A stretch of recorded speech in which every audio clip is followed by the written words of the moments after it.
Bak bu da ha. Bak devlet kişiler evler bak budur. Bak budur. Bak bu da ha. Bak budur. Bize yalanla prezidentin başın. Avladılar ki çık kaçkınlara dedi. Bak bu da ha. Seçen bu da. Kahvenin bak bu da ha. Kahveli sökmüşüm buraya sökül. Kahvenin altından çıkan budur.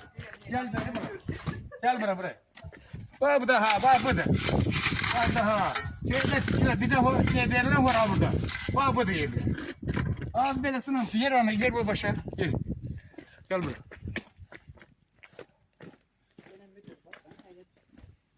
Bak bu da ha. Bize verilen evler bak budur. Daha sökülür yerim. Hala bunun içinden indi yapıyorum ben. Hala bir ay değil ben buraya geldim. Bak budur. Bak gelsin hamsi bak. Sana prezidentin başını anlattılar. Kendisi evdeki başınlara vermiş. Bak bu da ha. Verdiler vermiş. Kahvenin altına sökülür. Nerede? Fırkalıya yer hamsi verir. Bak bu da ha. Bak budur. Bak bu da ha. Kaçkınlara verilen evler bak budur. Bir ay değil ben yaşayacağım bunun içinde. Bak bu da mavi verilen evler.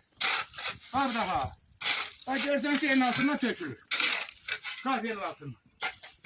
Bak bu da.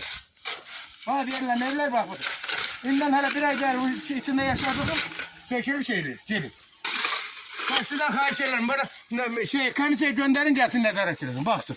Görsün ben yalan diyelim yoksa geçmedi. Bak da ha. Bak bu yerin bir nevresidir bak bu da ha. Ölçüsü bak bu. Bak da ha. Bak bu da ölçü bak bu da. Ondan sonra evin üstünden damır.